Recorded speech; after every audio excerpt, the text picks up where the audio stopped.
Matt and Shannon Heaton share how a beautiful tune blossomed from a pile of dirt. Elizabeth Sutherland was inspired by the Selkie of Scotland. I share the story behind my own song about Selkie and how it evolved from a love of the ocean and transformed from a mermaid into a Selkie, and learn the secret ingredient to writing an interactive drinking song. It's all on Pub Songs and Stories, show number 234. It's time for the Pub Songs Podcast, Celtic and geek music and news from Marc Gunn, the Celtfather, reimagining pub life at pubsong.net. Grab a pint. Slancha!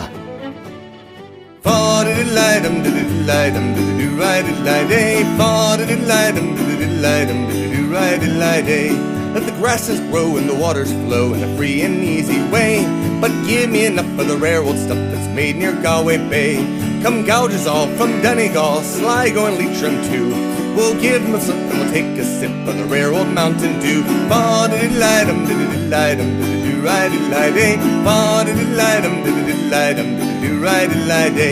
At the foot of the hill there's a neat little still with smoke curls up to the sky. By a whiff of the smell you can plainly tell that there's poaching brewing nearby. For it fills the air with perfume rare betwixt both me and you. As home we roll we can drink a bowl, a bucket full of Mountain Dew.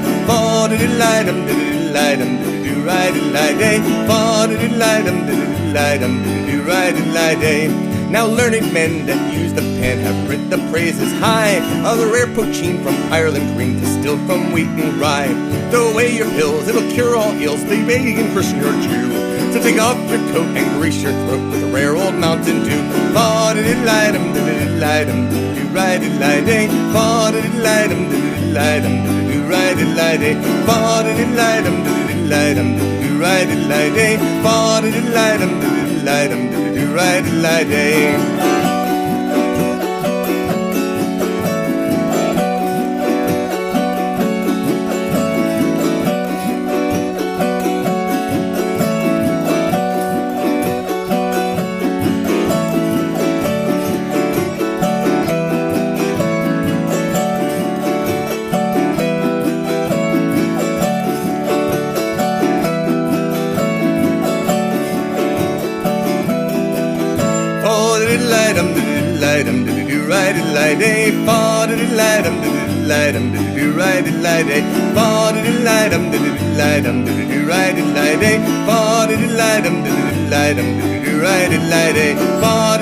Welcome to Pub Songs and Stories. This is a virtual public house for musicians to share the stories and inspiration behind their music. I am Marc Gunn, your host, and that was me singing Rare Old Mountain Dew. It's a song that I want to release on an EP with the Brobdingnagian Bards called Another Faire to Remember. We're hoping we can get that done by the end of the month, but we'll see if that happens. I just don't know. It's going to be, we're rapidly trying to get it ready for Dragon Con, which is in September. And of course, that would also mean Gen Con too, which is also in September. So a lot of stuff happening next month. So we're trying to get everything ready to go. And man, there's a lot going on. But first, I want to let you know today's show is brought to you by my gun runners on Patreon. I want to thank all of the incredible people who support my music and this podcast, and they do so over on Patreon, which allows you to make a pledge of just $5 a month, and you get a whole bunch of bonus content, including some free MP3s, bonus podcasts. My Patreon page is pretty lush, so go check it out. But you can subscribe to this podcast and download some free music at pubsong.net. Pompeii is purring in the house today. That's my kitty cat, one of my kitty cats. I don't know what he wants, probably food. Lots been going on in the past few weeks. So first off, I released a track called By Amazing Grace, and it's a single I was going to put on my next CD, but I decided to change that up.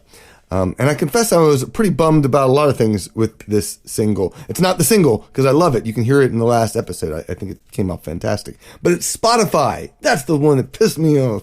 Their algorithm, for some weird reason, they're not promoting the new single, and I'm not sure why. I don't know if I just put too many artists back to back. I just don't know. But that's what's happened. So that's all I can do. In the meantime, I am planning the next single release, which I think will be Bright Side of Everything, but I'm postponing it a little bit longer until September so I can get things ready to go. Plus, I got a lot going on. So that's because I'm finishing up my CD. Yes!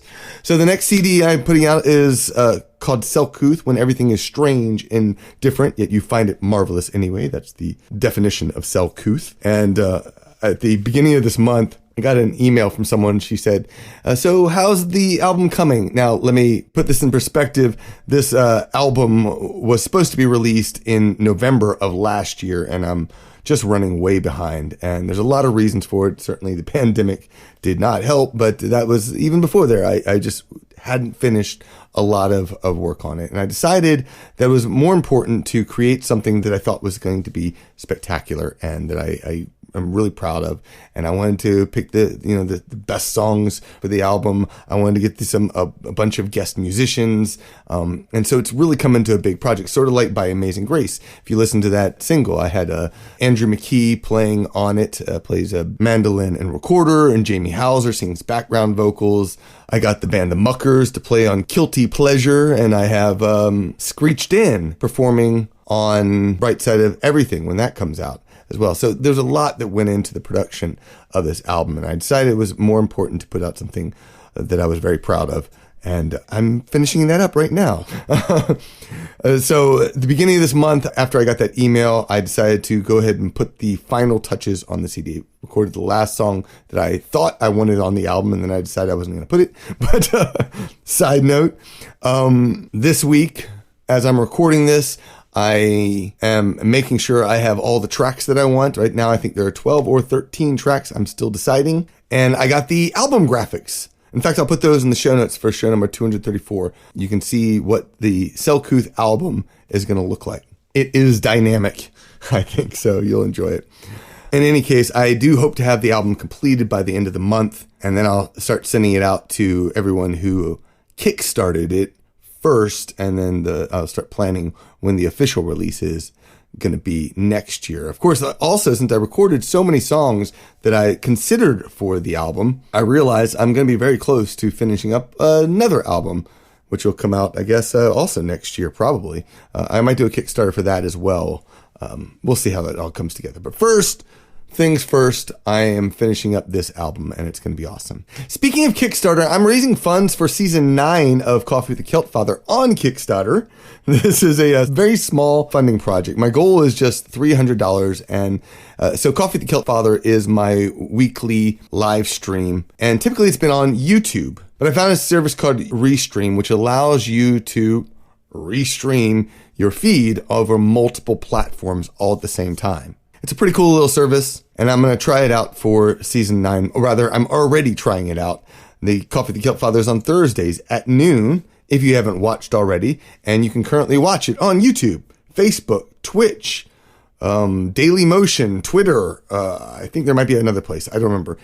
So lots of different places. In any case, the campaign ends on August 22nd. Now, technically speaking, I have already hit my project goal, which was just $300. I just was trying to raise a little bit of money to cover the Restream costs. However, part of my goal is to no longer ask for tips during shows, spend less time, promoting sales stuff, and more time just having fun singing and maybe updating you of what's new. So if you want to support that Kickstarter, there's a link in the show notes. The project ends on August 22nd, so do that soon.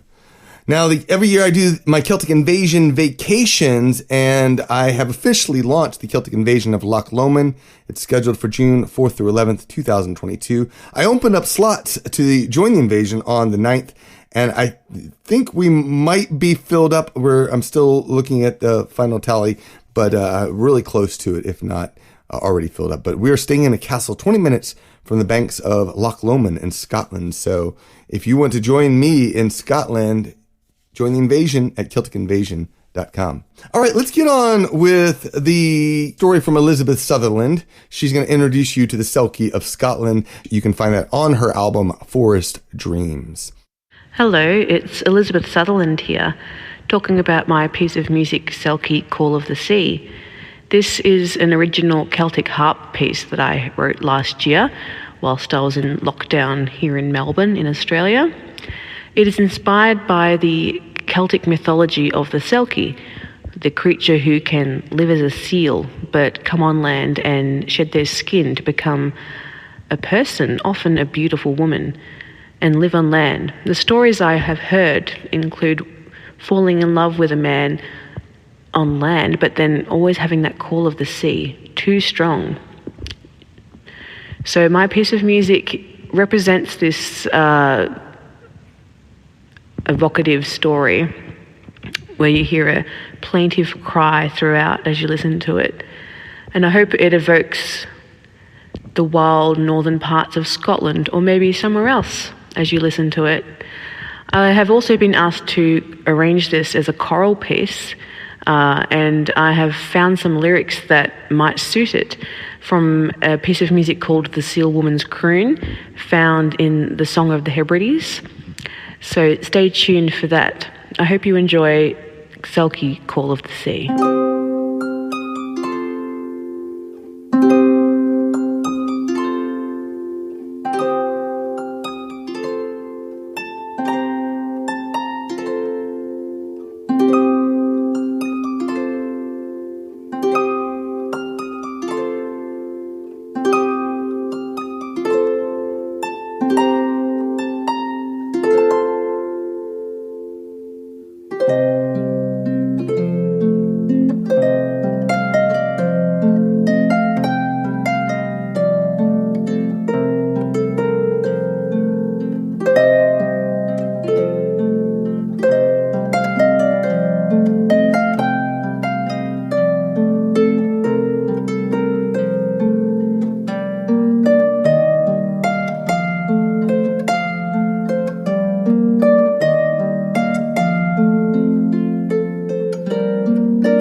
If you enjoyed that tune, make sure you check out Elizabeth Sutherland at elizabethsutherland.com. And of course, you can find that on her album, Forest Dreams.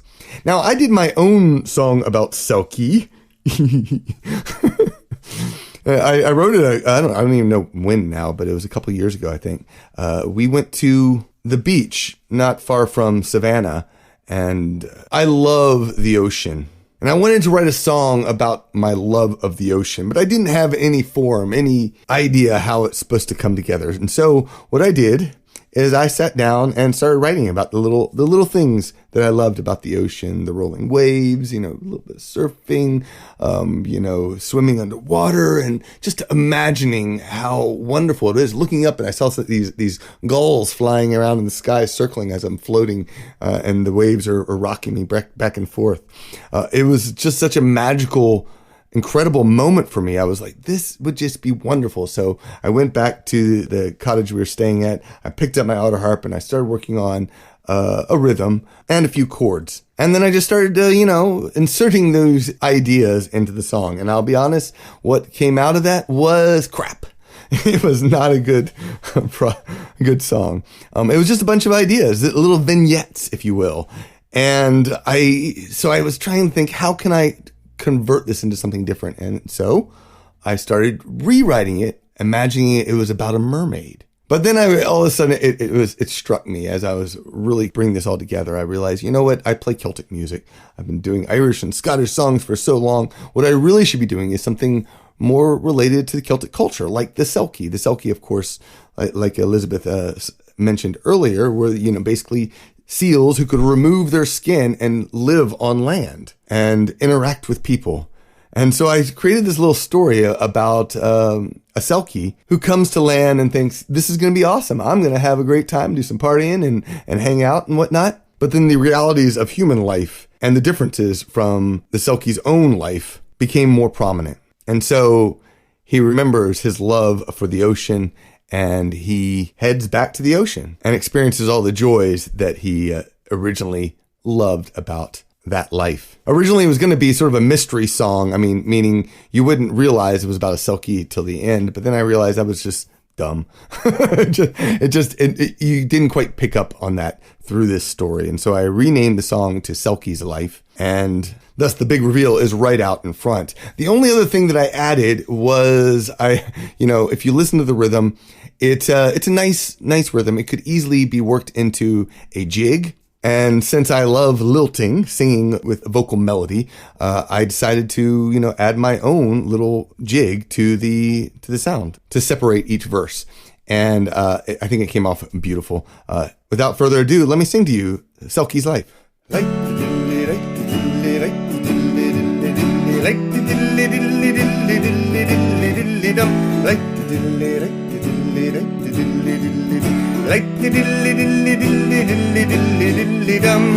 I'm going back to the ocean. I'm gonna feel the sand. I'm gonna roll in the waves like a seal swim away from the strand.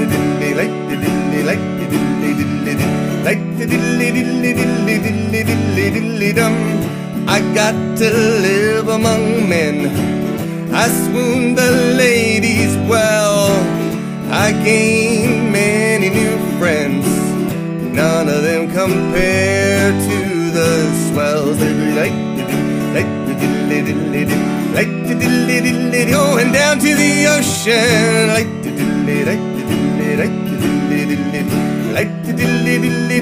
I miss the ocean. I tried to ride the waves. I thought that I could thrive. I struggled to go with the current. Every twist and turn felt contrived. Going down to the ocean.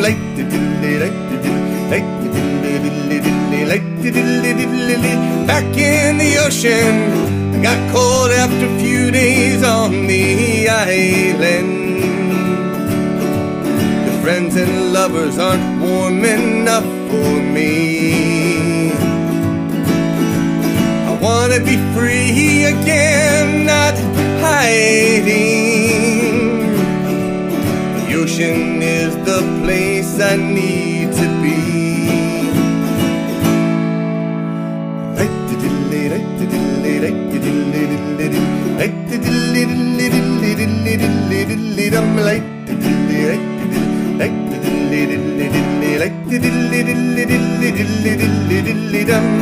I'm gonna dive beneath the waves.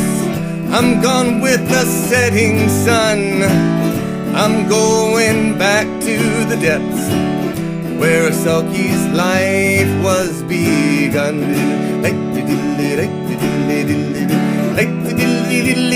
Down to the ocean, back in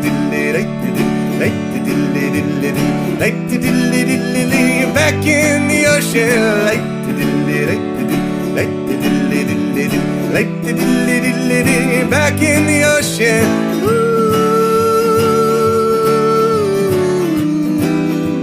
I'm down to the ocean.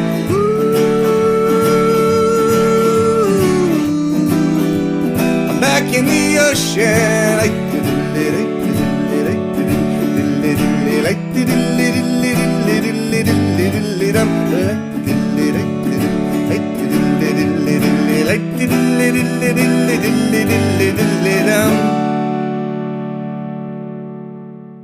I do love how that song came out when I recorded it. I can't wait to share the official version, which I'll do that in the future. And now we continue on with Matt and Shannon Heaton. They share how out of a pile of dirt blossomed a beautiful tune. Here's Matt and Shannon Heaton. I'm Shannon Heaton, host of the Irish Music Stories podcast. It's the show about traditional music and the much bigger stories behind it. You can find the show at irishmusicstories.org. I also play flute and sing in a duo with my husband, Matt Heaton, and I asked Matt to help tell the story of this tune called The Shady Spot. This is Shannon Heaton in Medford, Massachusetts. And Matt Heaton, also in Medford, Massachusetts, next to Shannon. And we're here to tell you the tale of the time that we had a bunch of dirt delivered to our backyard. Yes. Now, why would you do that? Well, because when we first moved into this house, the backyard was kind of a barren wasteland. Really nothing much growing there. And we have a friend, Joe Hayes, who is a landscaper, who told us we needed to get some dirt delivered. He insisted that we needed 10 yads. You need 10 yads of dirt, kids. Yep. We had no idea I still don't really know what a yard is, but it's more than I think. So the day arrives and the dump truck arrives, and you can't get the dump truck right to our backyard. We don't have a driveway. Yeah. But our neighbors behind us do. That's right. So neighbor number one said, no problem, you can dump the dirt in my driveway and just, take a couple days to move it into the yard, and that'll be fine. Neighbor number two has a small wooden garage, which should be unaffected by this whole process. Neighbor number two wasn't really part of this project initially. No, not the discussion at all, yeah. Then truck driver number only backed up, and the thing we learned, 10 yards of dirt it's a tremendous amount of weight. It's in the tons, I think, and it comes off of the truck like immediately. It doesn't go like it goes like boom. It just all at once. Yeah. It's like when you're taking a drink of a glass full of ice and it all hits you in the face. It kind of did that with the garage. So totally. On the wall of the garage, the little white garage was standing at one moment and then whoomp, leaning in the next moment. So our first reaction after the initial shock was, we've got to put it back. We have to move the dirt and put it back. Matt began wheeling barrels of dirt into the backyard, and I was trying to do some cleanup and trying to push the wall back in. This was not going to happen. No, this is actually like a construction project at this point. Yes. And we're realizing, oh my gosh, we're going to have to go tell Don Smith that his garage has been affected. Did we mention that we've only been living in this house for about a year at this point, and, we're not on, destroying each other's property terms with our neighbors just yet? Not yet. So I ring the doorbell and I say, Don, I've got some good news and some bad news. The good news is, that garden we were talking about, well, we're going to grow some great tomatoes and we're going to bring you lots of them. And the bad news is that in the process of the dirt delivery, it kind of took your garage out. And he was understandably a little confused as to what we were talking about. And he said, well, okay, kids, let's go. Let's see what's happening. And so we walked around the side, and he looked at the carnage and what had happened to his garage, and his eyes got really big. And then he burst out laughing. And neighbor number one ran back into the house and brought out some striped stockings and little red shoes and put them underneath like the Wicked Witch of the West. So it was an incredibly elegant response to a decidedly inelegant event. Delivery. Yes. And so that's how we began our gardening career here And there's a lot of history written into that backyard. And we wrote this tune to commemorate that sort of warmth and humor and kindness of neighbors. It's called The Shady Spot, and we recorded it with our good friends Emily Smith on the accordion and Jamie McLennan on the fiddle. So here's The Shady Spot.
Again, if you are not familiar with Shannon Heaton, she also hosts the Irish Music Stories. So more extensive stories about Irish music culture.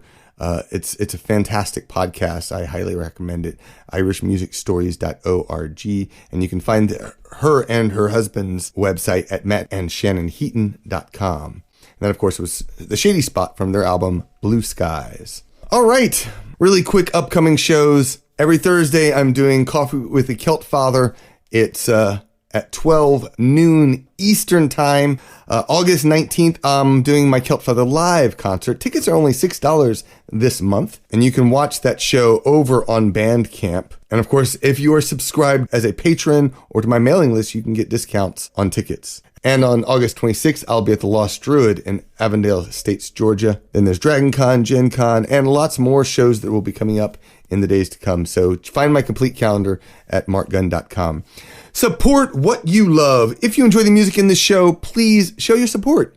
You can learn more about my guests by following the link to them on the website. Sign up to our mailing lists, buy music or merch, follow us on streaming, and tell a friend. And Pub Songs and Stories is based on the value for value model. If you get pleasure from the show, join the Gunrunners Club on Patreon. Your support pays for the production and promotion of my music and this podcast. You'll find a link in the show notes. Special thanks to my newest patrons, Jessica Asbury, Gabriel Eggers, Melissa McCulley, Meredith Vaughn, Samuel Wiseman, Hans Schutz, Keith Gifford, Turan Odera Beldevar, Bree, and Patricia de Verines. I'm sure I messed that up. I apologize if so. If you have questions or comments, you can email me or chat in the Celtic Geeks group on Facebook. That's also a good place to chat with other Celtic music fans who love science fiction and fantasy. And finally, I would love your review. You can post a review on Apple Podcasts. It's been a while since I've had one. Well, and it doesn't really affect rankings. It's just a great way for people to understand if they might like this show, because not everyone will enjoy an Irish drinking songs for cat lovers song like my final song. So I would love it if you post a review on Apple Podcasts for me.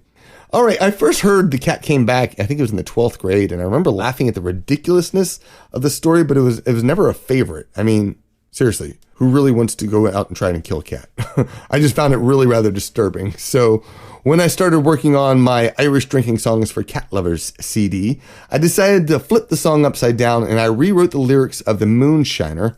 I learned that song from the Bedlam Bards, and I retold the song from the cat's perspective.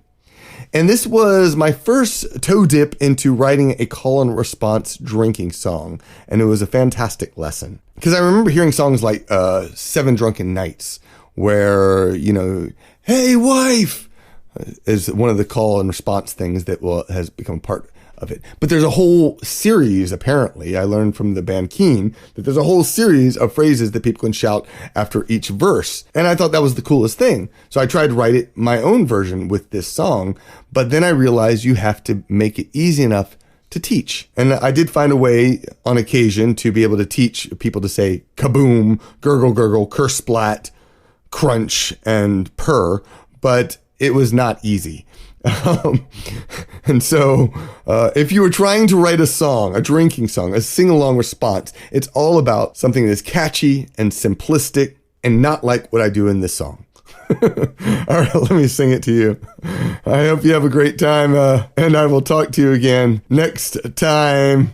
This is The Cat Came Back, the cat's perspective. I was a crazy cat before many's the year. My years are advancing, I sleep in my chair. But old Mr. Johnson still wants me to play. If I don't get active, he'll send me away.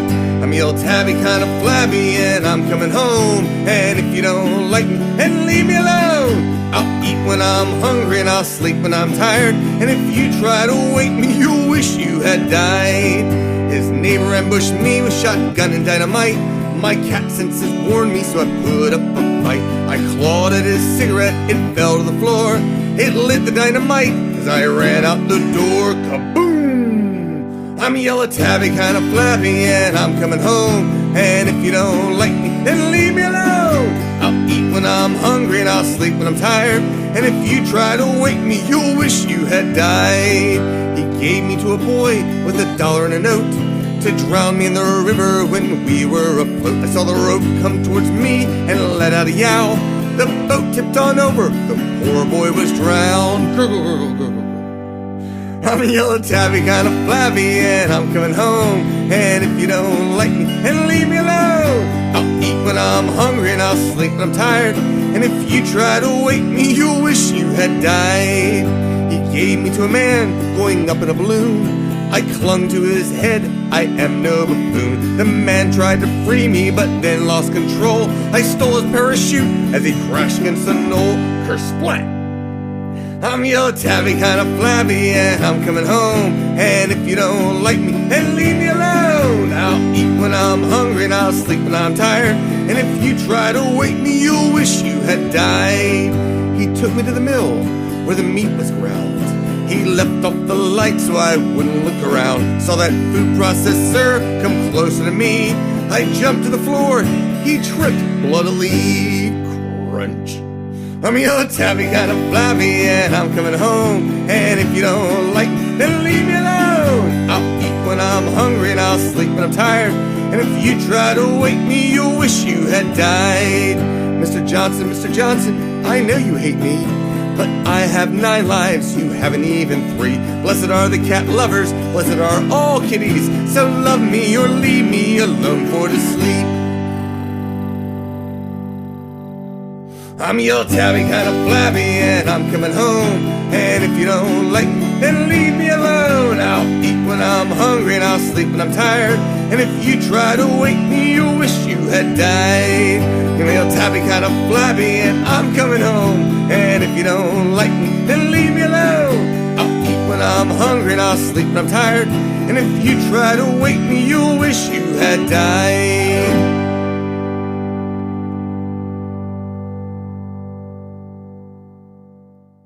Pub Songs and Stories was produced by Marc Gunn. The show is edited by Mitchell Peterson with graphics by Miranda Nelson Designs. You can subscribe in your favorite podcatcher or listen on our website, where you can subscribe to our mailing list as well.